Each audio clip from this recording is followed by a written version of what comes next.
मैं गणेश जी को प्रणाम करता हूँ, शिव जी को प्रणाम करता हूँ, विष्णु भगवान को प्रणाम करता हूँ, ब्रह्मा जी को प्रणाम करता हूँ, सभी देवी देवताओं यक्षों सभी को प्रणाम करता हूँ। प्रहलाद नारद पराशर पुंडरीक व्यासाम्बरीश शुक शौनक भीष्म तालभ्यान रुक्मांगद अर्जुन विभीषण आदीन पुण्यानि मान परम भागवतान स्मरामि। शुरू करते हैं 7वां अध्याय, शकट भंजन और तृणावर्त उद्धार। राजा परीक्षित ने पूछा, प्रभु, सर्वशक्तिमान भगवान श्रीहरि अनेकों अवतार धारण करके बहुत सी सुंदर एवं सुनने में मधुर लीलाएं करते हैं। वह सभी मेरे हृदय को बहुत प्रिय लगती हैं। उनके श्रवण मात्र से भगवत संबंधी कथा से अरुचि और विविध विषयों की तृष्णा भाग जाती है। मनुष्य का अंतःकरण शीघ्र से शीघ्र शुद्ध हो जाता है। भगवान के चरणों में भक्ति और उनके भक्तजनों से प्रेम भी प्राप्त हो जाता है। यदि आप मुझे उनके श्रवण का अधिकारी समझते हो तो भगवान की उन्हीं मनोहर लीलाओं का वर्णन कीजिए। भगवान श्री कृष्ण ने मनुष्य लोक में प्रकट होकर मनुष्य जाति के स्वभाव का अनुसरण करते हुए जो बाल लीलाएं की हैं, अवश्य ही वह अत्यंत अद्भुत हैं। इसलिए आप अब उनकी दूसरी बाल लीलाओं का वर्णन भी कीजिए। श्री सुखदेव जी कहते हैं, परीक्षित, एक बार यहाँ पे एक बार में एक मार्क लगा हुआ है, उसको पढ़ते हैं। यहाँ कदाचित एक बार से तात्पर्य है तीसरे महीने के जन्म नक्षत्र युक्त कला से। उस समय श्री कृष्ण की झांकी का ऐसा वर्णन मिलता है। स्नेह से तर गोपियों को आंख उठाकर देखते हैं और मुस्कुराते हैं। दोनों भुजाएं बार बार हिलाते हैं। बड़े मधुर स्वर से थोड़ा थोड़ा कूजते हैं। गोद में आने के लिए लगते हैं। किसी वस्तु को पाकर उससे खेलने लग जाते हैं और न मिलने से क्रंदन करते हैं। कभी कभी दूध पीकर सो जाते हैं और फिर जागकर आनंदित करते हैं। एक बार भगवान श्री कृष्ण के करवट बदलने का अभिषेक उत्सव मनाया जा रहा था। उसी दिन उनका जन्म नक्षत्र भी था। घर में बहुत सी स्त्रियों की भीड़ लगी हुई थी। गाना बजाना हो रहा था। उन्हीं स्त्रियों के बीच में खड़ी हुई सती साध्वी यशोदा जी ने अपने पुत्र का अभिषेक किया। उस समय ब्राह्मण लोग मंत्र पढ़कर आशीर्वाद दे रहे थे। नंद रानी यशोदा जी ने ब्राह्मणों का खूब पूजन सत्कार सम्मान किया। उन्हें अन्न, वस्त्र, माला, गाय आदि मुंह मांगी वस्तुएं दी। जब यशोदा ने उन ब्राह्मणों द्वारा स्वस्ति वाचन कराकर स्वयं बालक के नहलाने आदि का कार्य संपन्न कर लिया, तब यह देखकर कि मेरे लल्ला के नेत्रों में नींद आ रही है, अपने पुत्र को धीरे से शैया पर सुला दिया। थोड़ी देर से में श्याम सुंदर की आंखें खुली तो वे स्तनपान के लिए रोने लगे। उस समय मनस्विनी यशोदा जी उत्सव में आए हुए ब्रजवासियों के स्वागत सत्कार में बहुत ही तन्मय हो रही थीं, इसलिए उन्हें श्री कृष्ण का रोना सुनाई नहीं पड़ा। तब श्री कृष्ण रोते रोते अपने पांव उछालने लगे। शिशु श्री कृष्ण के एक छकड़े के नीचे सोए हुए थे। उनके पांव अभी लाल लाल कोपलों के समान बड़े ही कोमल और नन्हे नन्हे थे, परंतु वह नन्हा सा पांव लगते ही विशाल छकड़ा उलट गया। इसको पढ़ते हैं, इसमें एक मार्क लगा हुआ है। हिरण्याक्ष का पुत्र था उत्कच। वह बहुत बलवान एवं मोटा तगड़ा था। एक बार यात्रा करते समय उसने लोमश ऋषि के आश्रम के वृक्षों को कुचल डाला। लोमश ऋषि ने क्रोध करके शाप दे दिया, अरे दुष्ट, जा तू देह रहित हो जा। उसी समय सांप के केंचुल के समान उसका शरीर गिरने लगा। वह धड़ाम से लोमश ऋषि के चरणों पर गिर पड़ा और प्रार्थना की, कृपा सिंधु, मुझ पर कृपा कीजिए, मुझे आपके प्रभाव का ज्ञान नहीं था, मेरा शरीर लौटा दीजिए। लोमश जी प्रसन्न हो गए। महात्माओं का शाप भी वर हो जाता है। उन्होंने कहा, वैवस्वत मनवंतर में श्री कृष्ण के चरण स्पर्श से तेरी मुक्ति हो जाएगी। वही असुर छकड़े में आकर बैठ गया था और भगवान श्री कृष्ण के चरण स्पर्श से मुक्त हो गया। इसमें लोमश ऋषि के बारे में यहाँ पे लिखा था। तो लोमश ऋषि जो है ना, उनकी आयु जो है वो बहुत ज़्यादा है। जब ब्रह्मा जी की पूरी आयु समाप्त हो जाती है तो लोमश ऋषि का सिर्फ एक रौं गिरता है, उनका एक बाल गिरता है। उनके शरीर पे बहुत सारे बाल हैं और भी, तो एक बाल जब उनका गिरता है केवल, तो ब्रह्मा जी की पूरी आयु हो जाती है। उनकी जो उम्र है वो सबसे ज़्यादा है। आगे पढ़ते हैं। उस छकड़े पर दूध, दही आदि अनेक रसों से भरी हुई मटकियाँ और दूसरे बर्तन रखे हुए थे। वे सब के सब फूट फाट गए और छकड़े के पहिए तथा धुरे अस्त व्यस्त हो गए। उसका जुआ फट गया। करवट बदलने के उत्सव में जितनी भी स्त्रियां आई हुई थीं, वह सब और यशोदा, रोहिणी, नंद बाबा और गोपगण इस विचित्र घटना को देखकर व्याकुल हो गए। वे आपस में कहने लगे, अरे ये क्या हो गया? ये छकड़ा अपने आप कैसे उलट गया? वह इसका कोई कारण निश्चित ना कर सके।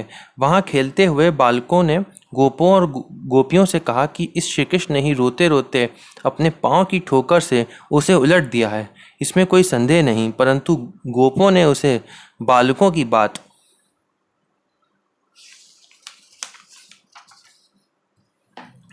की बात मानकर उस पर विश्वास नहीं किया। ठीक ही है, वह गोप उस बालक के अनंत बल को नहीं जानते थे। यशोदा जी ने समझा कि ये किसी ग्रह आदि का उत्पात है। उन्होंने अपने रोते हुए लाडले लाल को गोद में लेकर ब्राह्मणों से वेद मंत्रों के द्वारा शांति पाठ कराया और फिर वह उसे स्तनपान लगी। बलवान गोपों ने छकड़े को फिर सीधा कर दिया। उस पर पहले की तरह सारी सामग्री रख दी गई। ब्राह्मणों ने हवन किया और दही, अक्षत, कुश तथा जल के द्वारा भगवान और उस छकड़े की पूजा की, जो किसी के गुणों में दोष नहीं निकालते, झूठ नहीं बोलते, दंभ, ईर्ष्या और हिंसा नहीं करते तथा अभिमान से रहित हैं। उन सत्यशील ब्राह्मणों का आशीर्वाद कभी विफल नहीं होता। यह सोचकर नंद बाबा ने बालक को गोद में उठा लिया और ब्राह्मणों से साम, ऋक और यजुर्वेद के मंत्रों द्वारा संस्कृत एवं पवित्र औषधियों से युक्त जल से अभिषेक कराया। उन्होंने बड़ी एकाग्रता से स्वस्त्यन पाठ और हवन कराकर ब्राह्मणों को अति उत्तम भोजन, अन्न का भोजन कराया। इसके बाद नंद बाबा ने अपने पुत्र की उन्नति और अभिवृद्धि की कामना से ब्राह्मणों को सर्वगुण संपन्न बहुत सी गौएं दी। वह गौएं वस्त्र, पुष्पमाला और सोने के हारों से सजी हुई थीं। ब्राह्मणों ने उन्हें आशीर्वाद दिया। यह बात स्पष्ट है कि जो वेदवेत्ता और सदाचारी ब्राह्मण होते हैं, उनका आशीर्वाद कभी विफल नहीं होता। एक दिन की बात है, सती यशोदा जी अपने प्यारे लल्ला को गोद में लेकर दुलार रही थीं। सहसा श्री कृष्ण चट्टान के समान भारी बन गए। वे उनका भार न सह सकीं। उन्होंने भार से पीड़ित होकर श्री कृष्ण को पृथ्वी पर बैठा दिया। इस नई घटना से वे अत्यंत चकित हो रही थीं। इसके बाद उन्होंने भगवान पुरुषोत्तम का स्मरण किया और घर के काम में लग गईं। तृणावर्त नाम का एक दैत्य था। वह कंस का निजी सेवक था। कंस की प्रेरणा से ही बवंडर के रूप में वह गोकुल में आया और बैठे हुए बालक श्री कृष्ण को उड़ाकर आकाश में ले गया। उसने रज से सारे गोकुल को ढक दिया और लोगों की देखने की शक्ति हर ली। उसके अत्यंत भयंकर शब्द से 10 दिशाएं कांप उठी। सारा व्रज 2 घड़ी तक रज और तम से ढका रहा। यशोदा जी ने अपने पुत्र को जहाँ बैठा दिया था, वहाँ जाकर देखा तो श्री कृष्ण वहाँ नहीं थे। उस समय तृणावर्त ने बवंडर रूप से इतनी बालू उड़ा रखी थी कि सभी लोग अत्यंत उद्विग्न और बेसुध हो गए थे। उन्हें अपना पराया कुछ भी नहीं सूझ रहा था। उस जोर की आंधी और धूल की वर्षा में अपने पुत्र का पता ना पाकर यशोदा को बड़ा शोक हुआ। वह अपने पुत्र की याद करके बहुत ही दीन हो गई और बछड़े के मर जाने पर गाय की जो दशा हो जाती है, वही दशा उनकी हो गई। वह पृथ्वी पर गिर पड़ी। बवंडर के शांत होने पर जब धूल की वर्षा का वेग कम हो गया, तब यशोदा जी के रोने का शब्द सुनकर दूसरी गोपियां वहां दौड़ आईं। नंदनंदन, श्याम सुंदर श्री कृष्ण को ना देखकर उनके हृदय में भी बड़ा संताप हुआ। आंखों से आंसू की धारा बहने लगी। वह फूट फूट कर रोने लगी। इधर तृणावर्त बवंडर रूप से जब भगवान श्री कृष्ण को आकाश में उठा ले गया, तब उनके भारी बोझ को न संभाल सकने के कारण उसका वेग शांत हो गया। वह अधिक चल ना सका। तृणावर्त अपने से भी भारी होने के कारण श्री कृष्ण को नीलगिरी की चट्टान समझने लगा। अद्भुत शिशु को अपने से अलग नहीं कर सका। भगवान ने इतने जोर से उसका गला पकड़ रखा था कि वह असुर निश्चेष्ट हो गया। उसकी आंखें बाहर निकल आईं, बोलती बंद हो गई, प्राण पखेरु उड़ गए और बालक श्री कृष्ण के साथ वह व्रज में गिर पड़ा। ये साइन लगा हुआ है, उसके बारे में पढ़ते हैं। पांडु देश में सहस्राक्ष नाम के एक राजा थे। वह नर्मदा तट पर अपनी रानियों के साथ विहार कर रहे थे। उधर से दुर्वासा ऋषि निकले, परंतु उन्होंने प्रणाम नहीं किया। ऋषि ने शाप दिया, तू राक्षस हो जा। जब वह उनके चरणों पर गिरकर गिड़गिड़ाया, तब दुर्वासा जी ने कहा, भगवान श्री कृष्ण के श्री विग्रह का स्पर्श होते ही तू मुक्त हो जाएगा। वही राजा तृणावर्त होकर आया था और श्री कृष्ण का संस्पर्श प्राप्त करके मुक्त हो गया। वहाँ जो स्त्रियां इकट्ठी होकर रो रही थी, उन्होंने देखा कि वह विकराल दैत्य आकाश से एक चट्टान पर गिर पड़ा और उसका एक एक अंग चकनाचूर हो गया। ठीक वैसे ही जैसे भगवान शंकर के बाणों से आहत हो त्रिपुरासुर गिरकर चूर चूर हो गया था। भगवान श्री कृष्ण उसके वक्षस्थल पर लटक रहे थे। वह देखकर गोपियां विस्मित हो गईं। उन्होंने झटपट वहां जाकर श्री कृष्ण को गोद में ले लिया और लाकर उन्हें माता को दे दिया।